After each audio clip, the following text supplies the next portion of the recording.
Pronto. Deixa eu colocar os slides para vocês.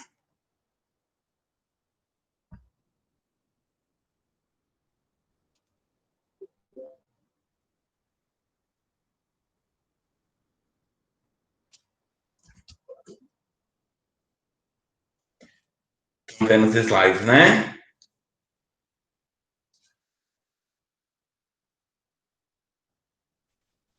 Assim Sim, fica melhor. Guilherme. Tá passando certo? Então, pronto. Então, bora.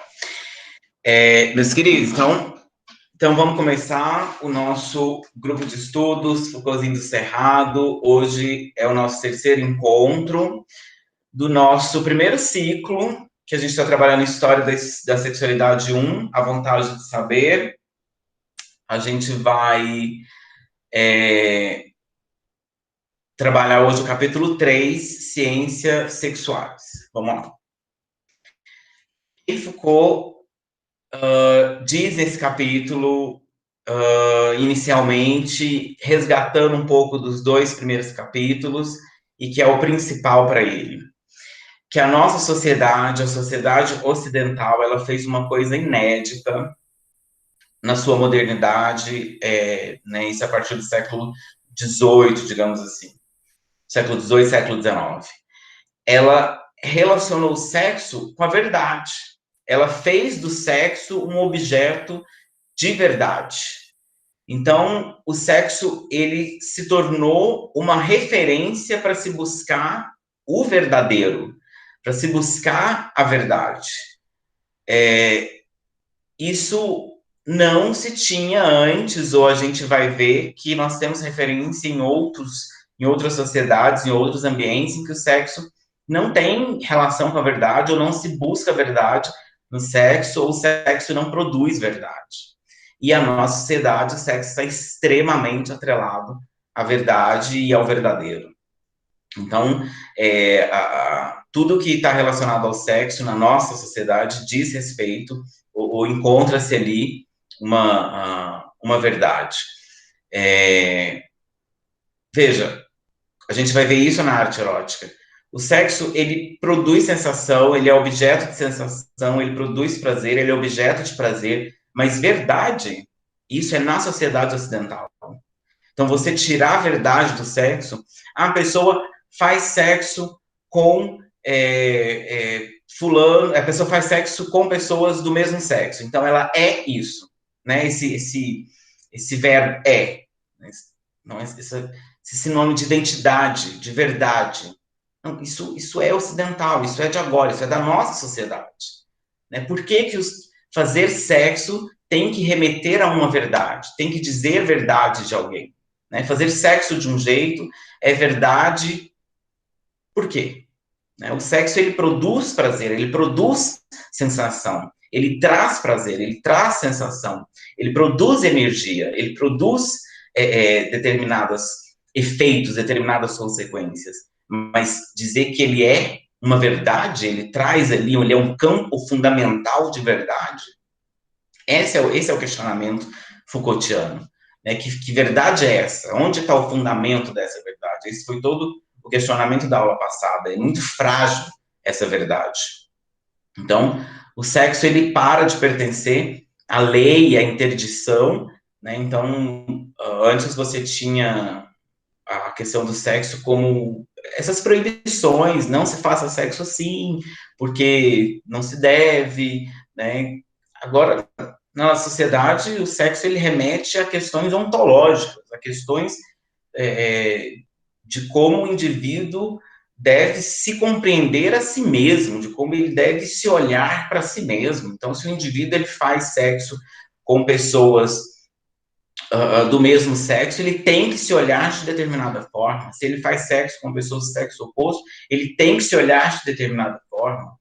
Se ele tem impressões do outro sexo dentro do seu sexo, ele tem que se percebem? Então, é esse o questionamento do Foucault. Que verdade sobre sobre o seu ser, que hermenêutica que se tem que fazer sobre si, que que o seu sexo está tirando de você.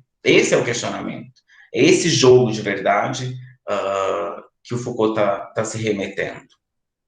E ele vai dizer o quanto que isso é perigoso, o quanto que isso vai fazendo vai se formando de modo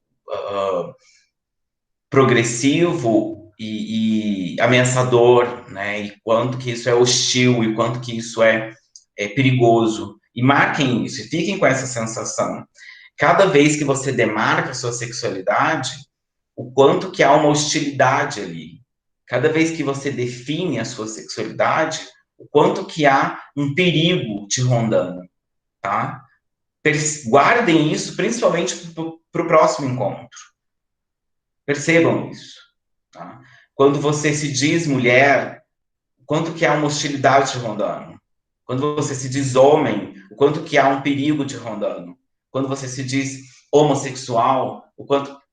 Percebam, todas essas demarcações da sexualidade, elas têm uma série de elementos que vão rondando perigosamente a sua subjetividade. É isso que Foucault vai percebendo. É uma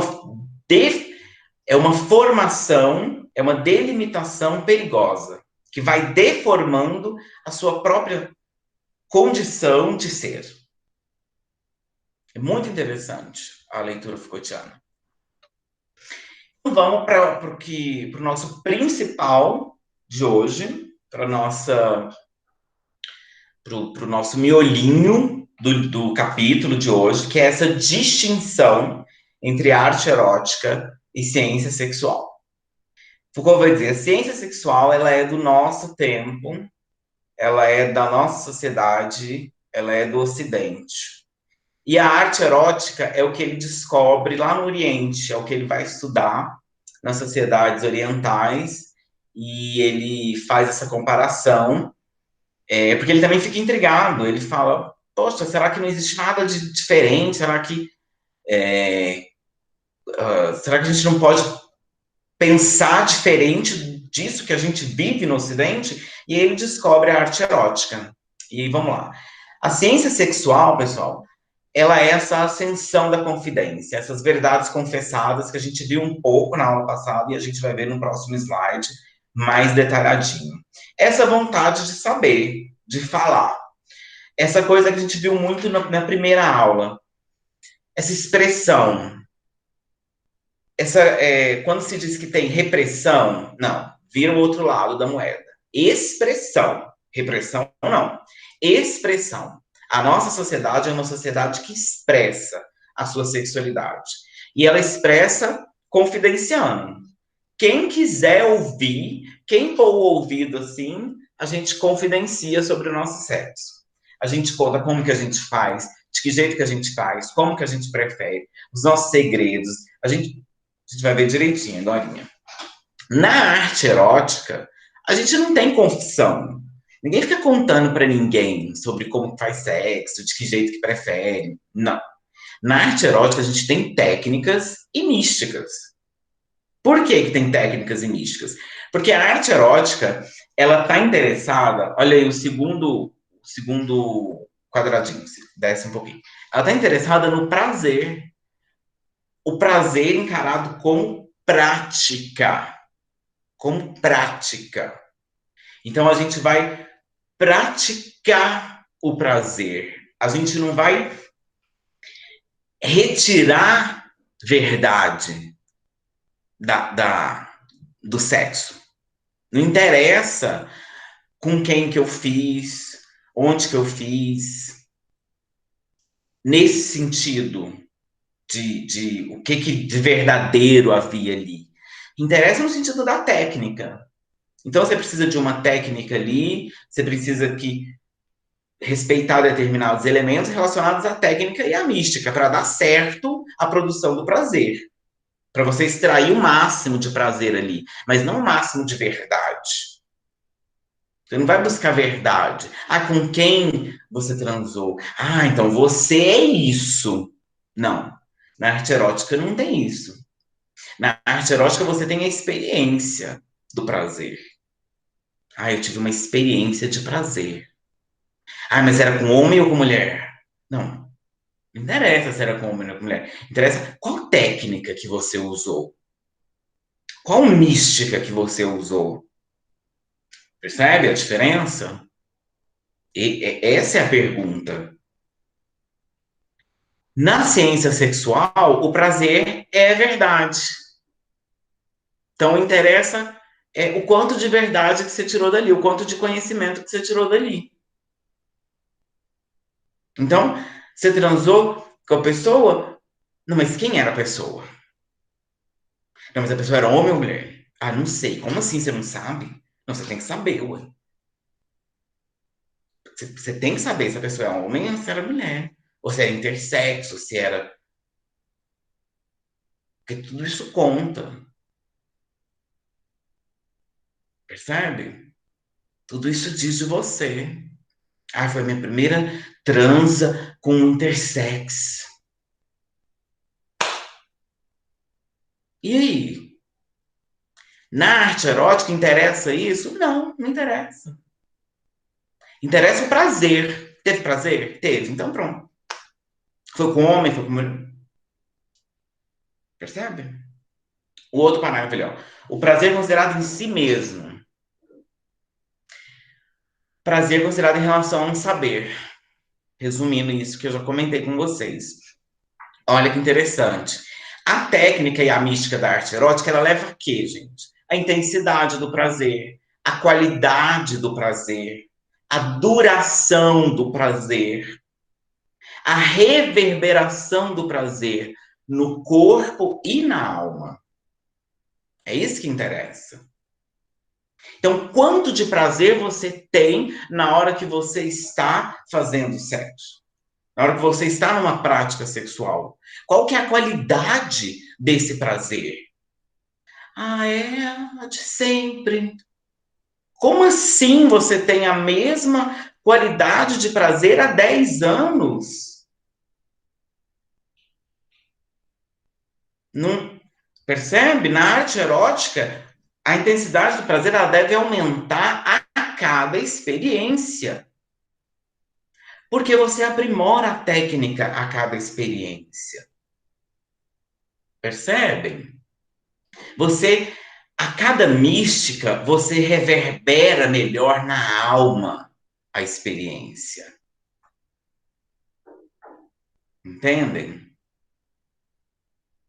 Na ciência sexual, você está preocupado com a qualidade do prazer? Não, você está preocupado com seus pensamentos, com as imagens, com seus desejos. Ah, eu tô aqui com ela, mas eu tô pensando nele. Ah, eu tô aqui com ele, mas eu tô desejando ela. Ah, eu tô aqui com ela, mas eu tô desejando elas. Ah, eu tô aqui com... Essas são as preocupações na ciência sexual.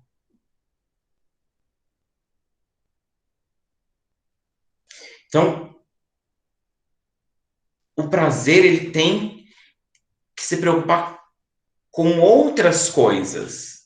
Ele tende a se preocupar com outras coisas, enquanto a ciência sexual se ocupa com outros pontos.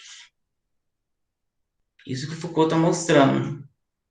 Na arte erótica, você faz um trabalho e uma ampliação dos efeitos do prazer, dos efeitos interiores do prazer, e é não individualizante. Isso é muito interessante. A arte erótica ela é não individualizante. Você vai para campo, digamos assim, produzir prazer não em você. Você vai produzir prazer no outro. Esse é o grande tchan na arte erótica. Você vai produzir prazer no outro. Você vai fazer uma técnica e uma mística de promoção do prazer, de produção do prazer no outro, é não individualizante. A ciência sexual ela é completamente individualizadora. Você está preocupado com você na hora que você vai para a cama, na hora que você vai fazer sexo. E essa individualização é um procedimento disciplinar e é um procedimento de seguridade próprio da biopolítica.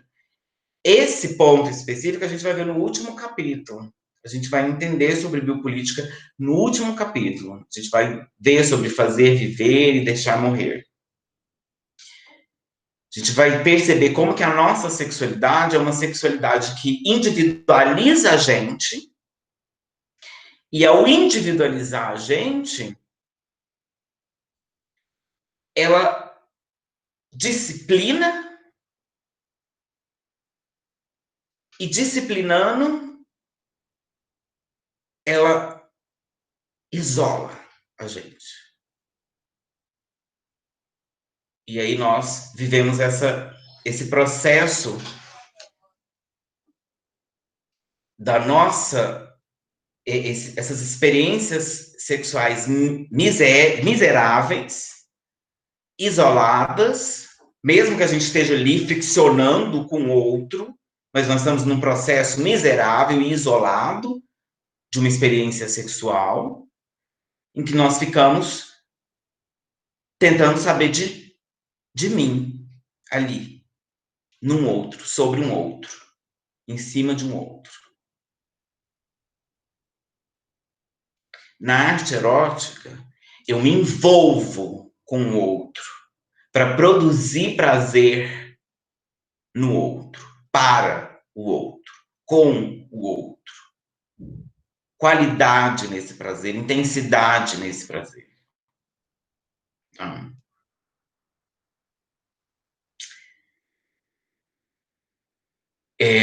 Anotem as dúvidas de vocês. É muito importante que a gente distingua bem a arte erótica de ciência sexual, ok? Vou continuar. Vamos entender um pouco a confissão, porque a confissão é a matriz que rege toda a produção discursiva da verdade sobre o sexo na nossa sociedade. É o grande ritual para a extração da verdade. E a gente falou disso, né?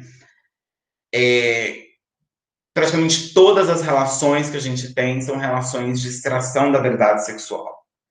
Produz discurso sobre a verdade sexual.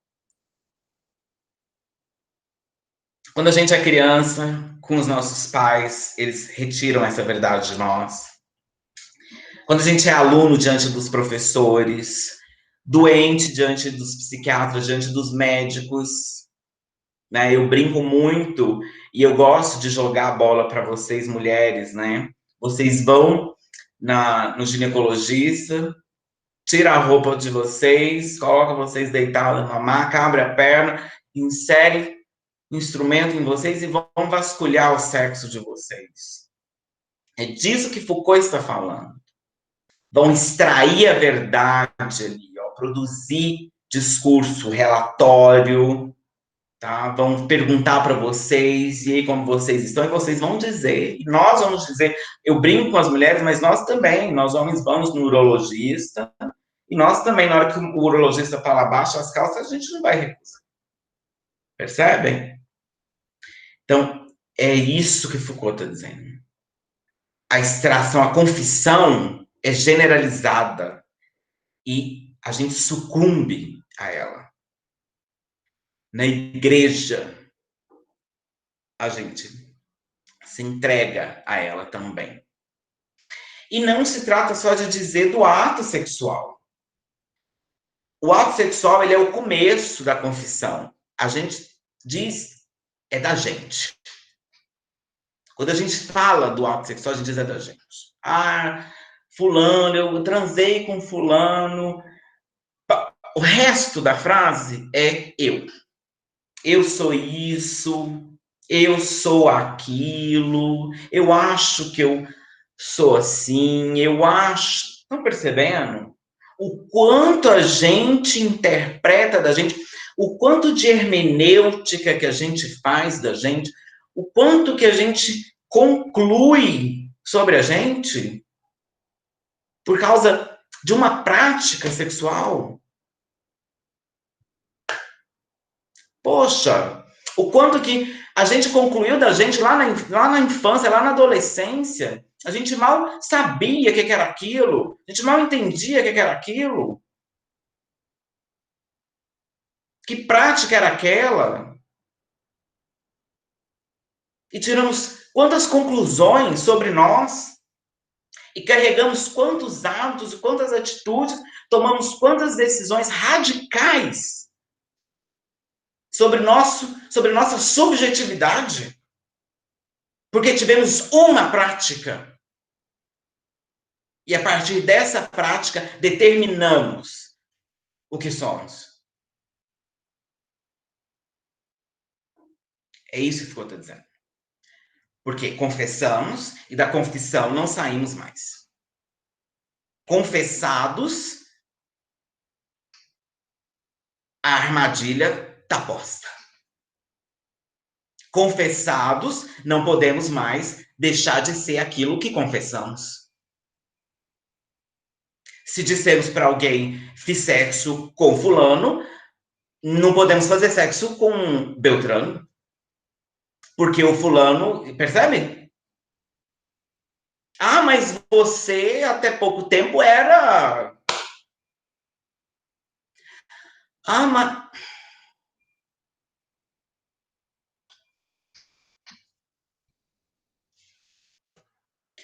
Então, os procedimentos de distorção da verdade sexual, eles são inúmeros na nossa sociedade. A codificação clínica, já comentei. A causalidade geral e difusa. Então, é dizer tudo e poder tudo interrogar. Então, o sexo, ele está em tudo. Em todos os ambientes, de todas as formas, em todas as áreas. Então, você pode dizer qualquer coisa. Ali pode estar uma expressão sexual. Percebe?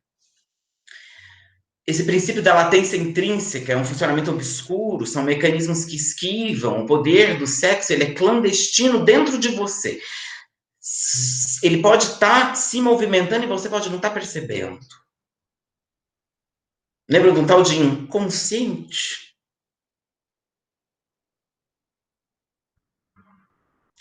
Então, o sexo, ele é perigoso, a sexualidade. Então, fala o máximo que você puder.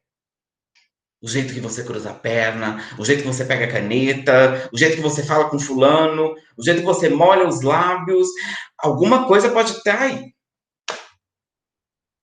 Que isso? É isso que Foucault está notando. A nossa sociedade, tudo remete a sexo. Tudo diz sexo. E tudo que o sexo diz de nós. E a medicalização dos efeitos, né? Porque uma altíssima fragilidade patológica. Altíssima. Dependendo de como você faz a sua prática sexual, você pode estar doente. É muito alta a fragilidade patológica. É muito frágil a sexualidade. Se você eleva a voz um pouco na hora do sexo, pode não estar certo. Se você faz uma posição mais assim, isso pode ser um distúrbio. E é o próprio parceiro que faz essas acusações. Então, se você pede uma coisa assim, querendo um prazer, aumentar uma intensidade, aumentar uma qualidade do prazer, o seu próprio parceiro te acusa de uma... pode ter uma patologia aí, ó.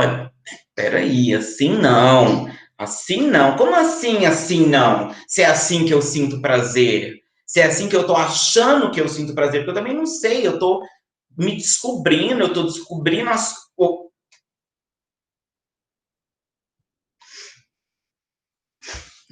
Percebem? E aí nós chegamos no dispositivo da sexualidade, que é o encerramento desse capítulo. E aí a gente vai para os artigos.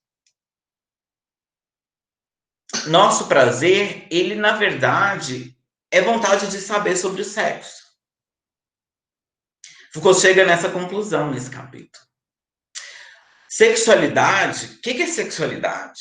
É essa prática discursiva e as suas exigências funcionais correspondentes para a produção de verdade. Isso é sexualidade. Sexualidade, a minha sexualidade é a minha prática discursiva e as exigências funcionais correspondentes para a minha produção de verdade. E essa é a minha sexualidade. Agora, se eu fico em silêncio, eu não tenho sexualidade. Essa é um pouco... Eu falo brincadeira para remeter a uma ideia de jogo, de quem ganha, quem perde, de regras, de perceber que tem regras no jogo também. Então, estamos em âmbito, a gente pode deixar um pouco... Eu vou só lançar e a gente faz isso no bate-papo. Se a sexualidade é uma prática discursiva, em que a gente tem que confessar, falar da nossa sexualidade, em que nos é exigido correspondências funcionais, produção de verdade sobre nosso sexo, a nossa subjetividade relacionada ao nosso sexo, como nós podemos combater, ir diante disso? E no bate-papo a gente pode conversar sobre isso.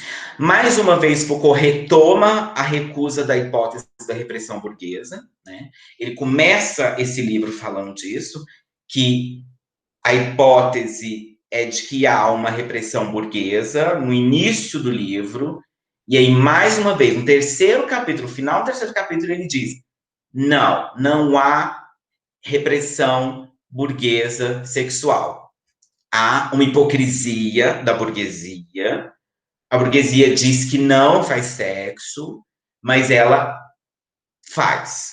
Ela não só faz, como ela fala. E fala muito. Ela tem um aparelho, e ela instaurou um aparelho de produção complexa e exaustiva, discursiva sobre o sexo. Um regime ordenador do saber enorme, que cobre toda a nossa sociedade, todos os indivíduos, nas mais diversas esferas, vai desde a escola, à religião, aos hospitais, às casas, às famílias, aos amigos, todos os ambientes, terapias, tudo, falando sobre sexo. Então, isso forma o quê? Um poder saber sobre sexo. E nós temos, na nossa sociedade ocidental, um projeto de uma ciência do sujeito que gravita em torno da questão do sexo. Isso é muito sério. Para Foucault, essa é uma questão muito séria. Então, todo um projeto de uma ciência, de um conhecimento, de um saber, de uma vontade de saber, olha o nome do livro, de uma vontade de saber sobre o sujeito. Legal, ok, queremos saber sobre nós. Mas nós queremos saber sobre nós, gravitando a nossa verdade toda, gravitando em torno da questão do sexo. É isso que Foucault observa.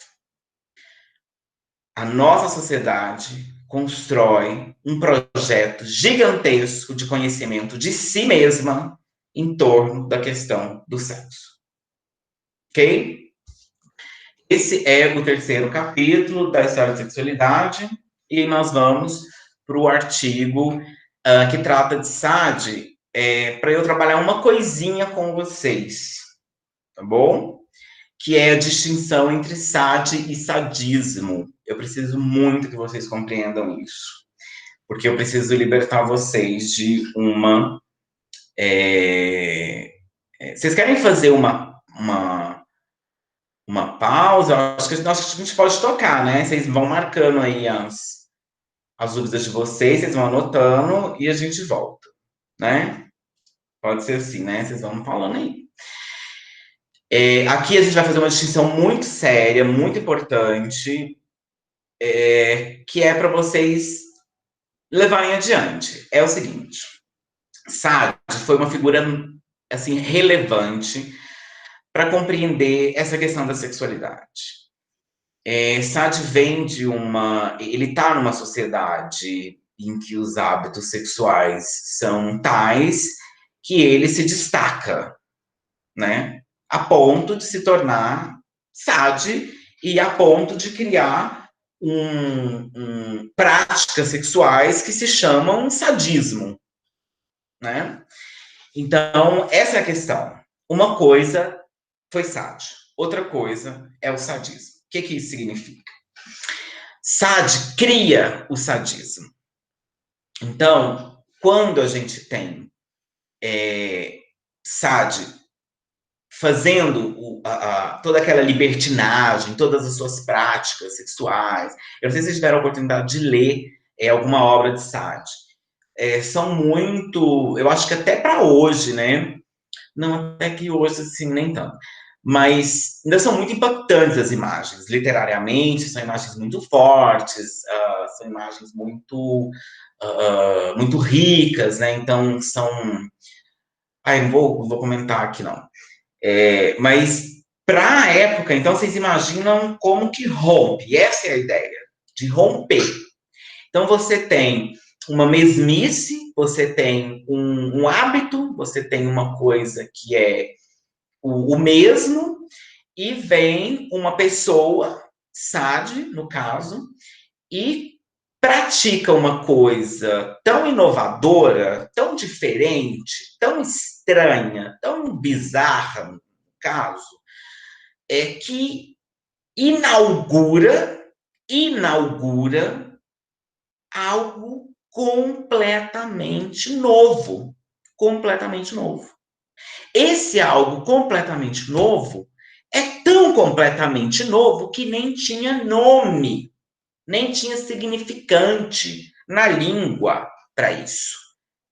É tanto que o nome vai ser sádico, sadismo, percebe? Vai ter que usar o nome do cara para poder remeter aquilo que ele fazia, porque não tinha referência.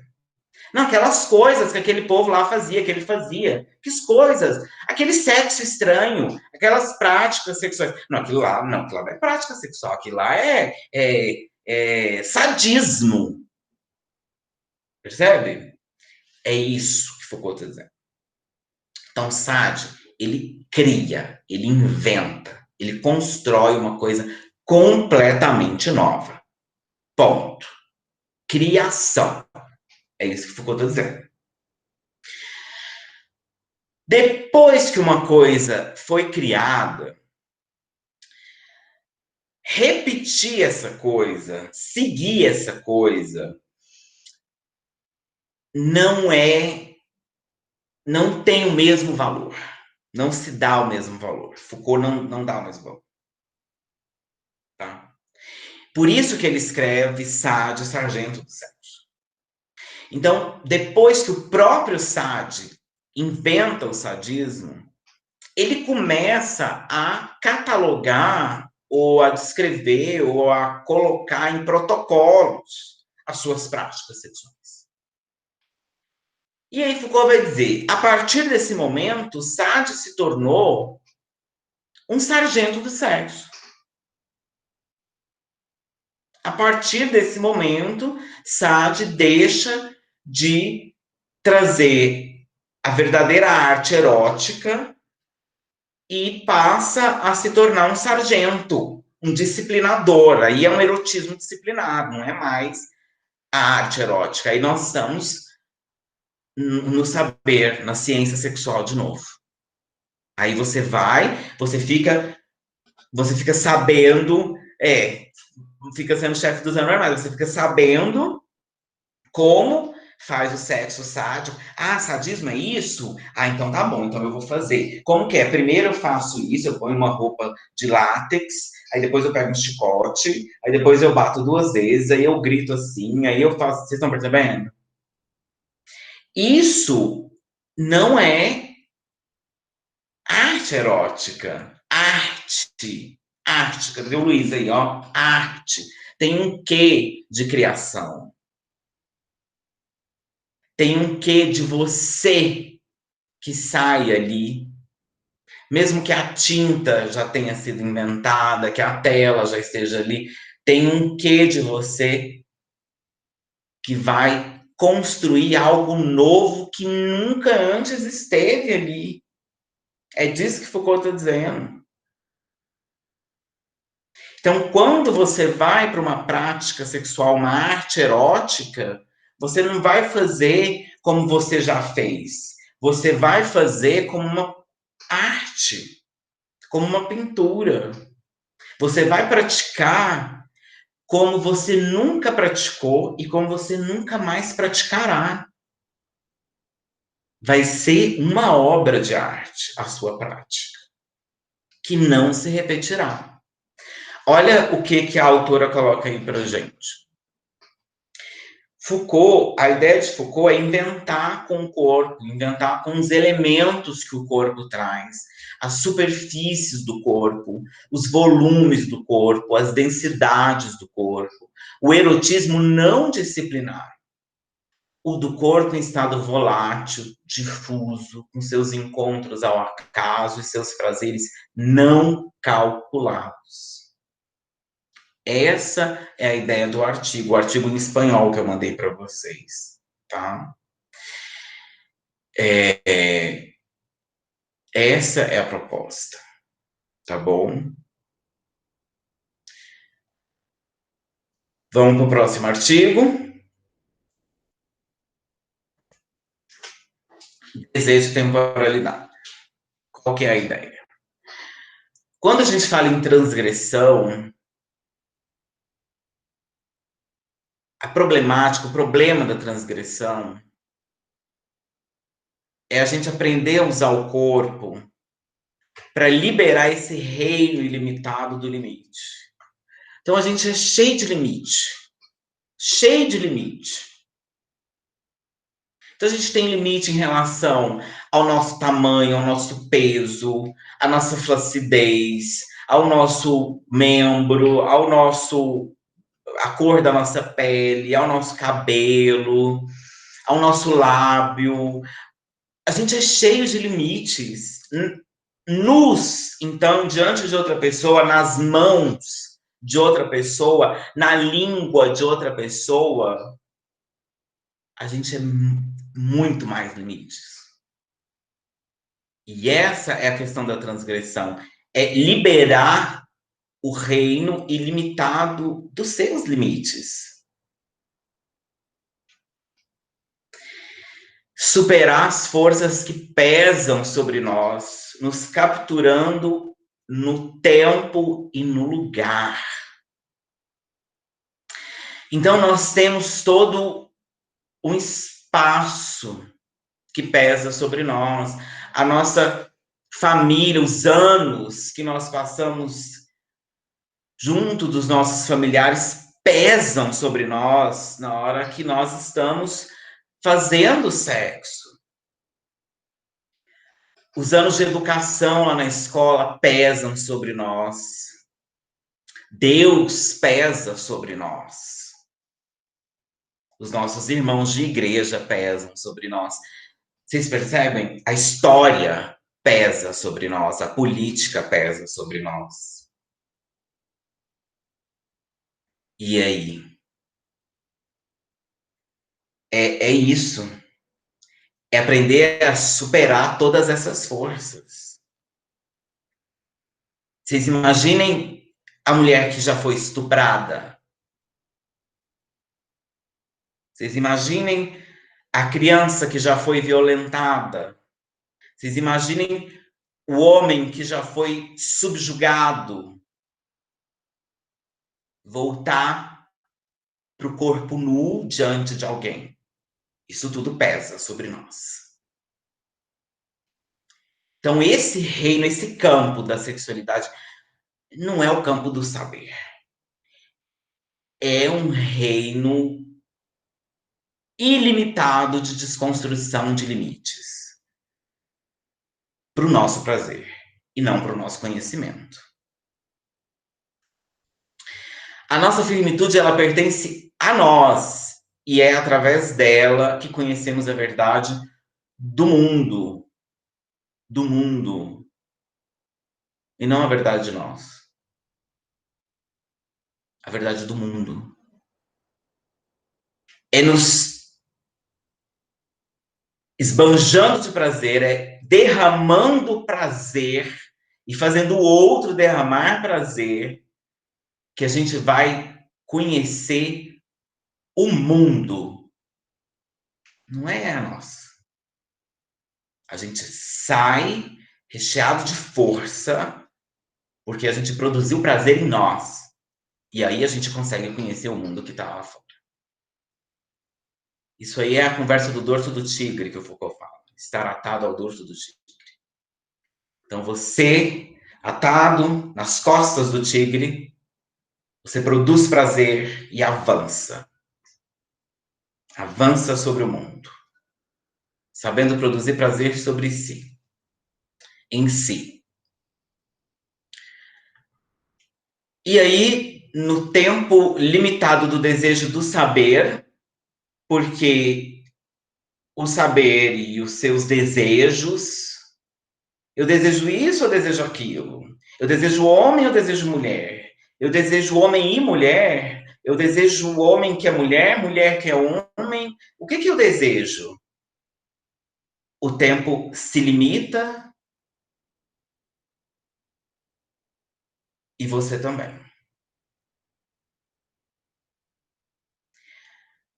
Na experiência do prazer, a temporalidade se perde.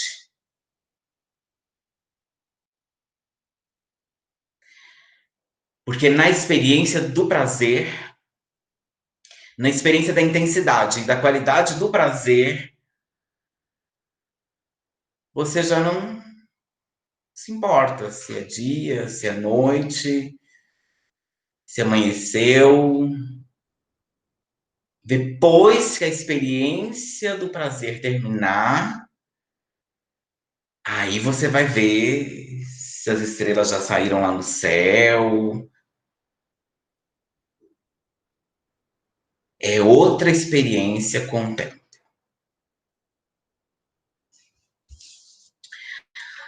Ok? E aí, pra gente. Esse é o nosso penúltimo artigo. Esse é um artigo muito engraçadinho, muito bacaninha, em que ela vai trabalhar. Eles, na verdade, né? Vão trabalhar. São dois autores, vão trabalhar a alimentação sobre as duas perspectivas. A perspectiva da ciência sexual e a perspectiva da arte erótica. Então, eles pegam alguns alimentos, né? Assim, na verdade, eles fazem uma análise nutricional sob a perspectiva da ciência sexual, sob a perspectiva da arte erótica, e vão citar alguns alimentos. E aí eles fazem essa análise muito bacana. E aí eu achei interessante trazer para vocês perceberem as perspectivas, as nuances de perspectiva da vida.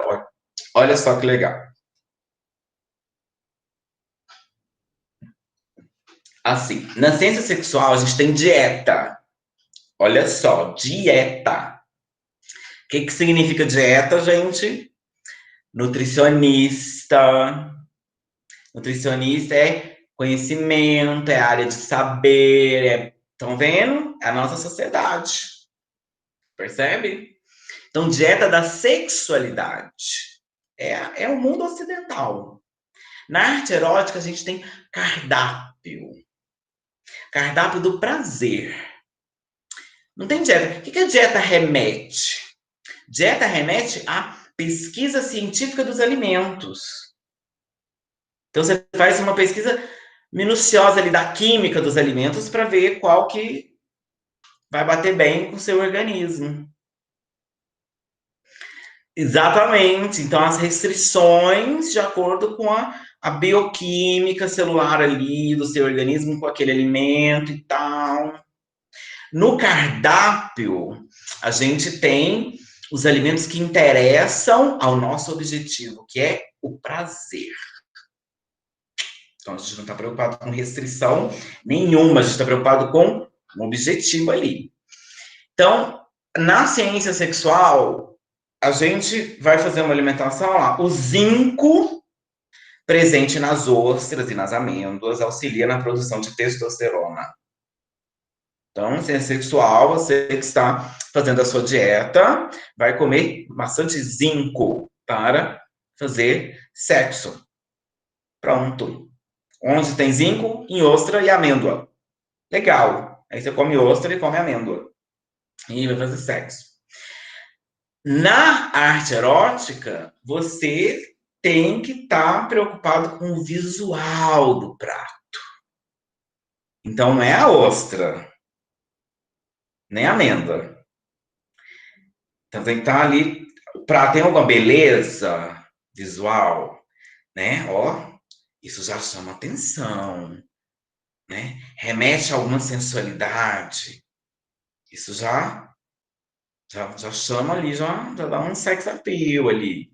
Percebe? Vocês estão percebendo a coisa? Consumo de óxido nítrico facilita o orgasmo do homem. Na mulher tem que consumir capsaicina. O que é isso? O saber é científico. Então, o homem consome óxido nítrico, a mulher consome capsaicina. Tá? Capsaicina tem no chocolate. Tá? Então, não, gente, não tem graça assim, uai. Na arte erótica, fruta vermelha, entendeu? Ou se não, os alimentos açucarados, né? Um leite condensado, percebe? Essa é a distinção. Na ciência sexual, você já sabe, o cérebro é o órgão mais erógeno. Mas o que eu faço? Eu lambo o cérebro? Eu faço um cafuné, pronto. Faço um cafuné. Percebe? Não... É isso que o Foucault está dizendo. Você precisa entender as coisas de um jeito. Na arte erótica, você não vai fazer análise química, cerebral. Não, você vai entender. Olha aí, o corpo é um infinito campo afetivo. Então você vai usar o corpo todo. É, estão vendo? A alimentação é do corpo todo. Essa é a distinção. Então, se alimentar sob a perspectiva da ciência sexual é uma coisa, se alimentar sob a perspectiva da arte erótica é outra coisa, né? E aí eu queria compartilhar com vocês a entrevista do Mateu, que a Cris colocou para gente lá. Eu queria colocar para vocês essa entrevista só para vocês verem como que a nossa sociedade... Aliás, como que há sociedades diferentes, né? O Mateu, ele é um sexólogo, ele é cientista, antropólogo, ele tem muita informação, muita coisa bacana. Então, ele mesmo diz que o verdadeiro órgão sexual é a pele, tá? Olha o que ele diz. Ele diz que hoje em dia a gente acaricia muito, ele diz que nos acariciamos muito pouco, que as famílias se dedicam a acariciar cachorro, gato, mas não se acariciam. Olha que interessante. Então, vocês acariciam quanto seus familiares, tá? E deixam de acariciar, percebem? A pele é o verdadeiro órgão sexual para o Mateus. As sociedades mais pacíficas e com menos conflitos são as sociedades que têm sexualidade mais livre e mais desinibida.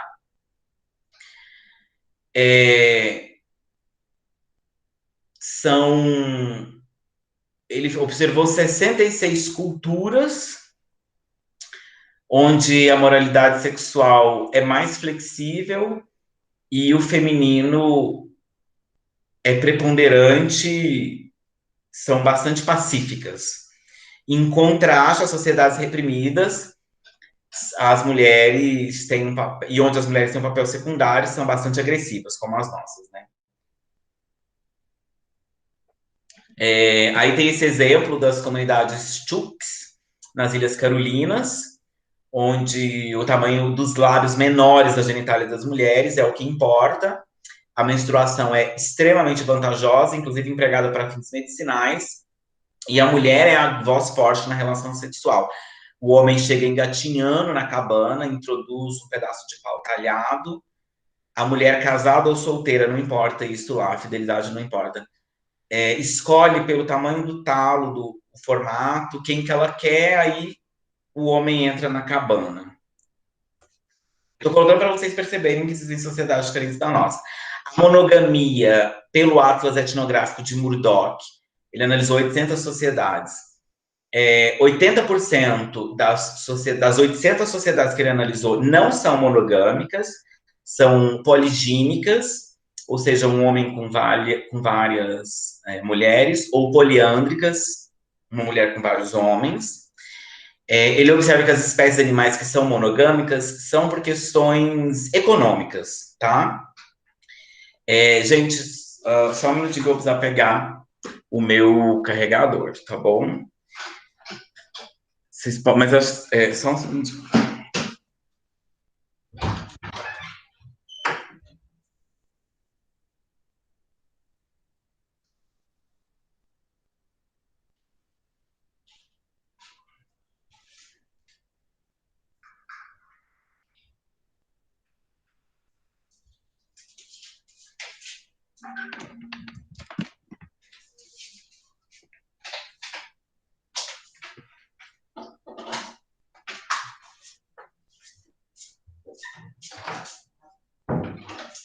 Prontinho. As espécies são por questões econômicas do tipo, tem que fazer migrações muito longas, como as cegonhas dos pinguins, então não dá para ficar tendo muitos parceiros. E nas sociedades humanas, ele observa que é por questões econômicas financeiras mesmo. Então, as pessoas, os ricos, por exemplo, não são monogâmicos. Ao longo da vida, eles se divorciam e têm vários parceiros. E o divórcio custa muito dinheiro. Então, ele observa que as classes mais pobres é que são monogâmicas. Elas que permanecem com o mesmo parceiro ao longo da vida, porque o divórcio é caro, o divórcio custa, né? E aí ele faz uma observação interessante, que eu acho que vale a pena para as nossas discussões. Citação. O problema é que convertemos a sexualidade numa atividade de ginástica. O homem primeiro tem que ter a ereção, depois tem que mantê-la a todo custo para não ejacular antes do tempo. Isso acontece porque consideramos que o homem com seu pênis é um mago, com uma varinha mágica, que consegue dar prazer à mulher, e a mulher, por fim, tem que ter um orgasmo. Ou pelo menos fingir que teve um orgasmo. E a gente faz esse ritual, que é um ritual que produz um saber, né? E aí, qual saber? No casamento, um saber que estamos bem, está tudo bem no relacionamento, com os namorados está tudo bem, né? Com os casais está tudo bem. E aí você faz isso mesmo, você faz uma performance adequada, né? Não pode sair muito da performance. Tá vendo? A gente não faz, a gente não busca prazer. A gente pratica um ritual, uma ginástica, uma performance. Ok. Essa é a nossa jornada, a nossa prática, nosso terceiro passo. Antes da gente ir para ele, eu vou parar a gravação para a gente poder conversar. Isso foi o que eu preparei para hoje, para a gente conversar. Só um segundinho. Então, eu finalizo aqui a gravação e agora a gente vai para o nosso bate-papo.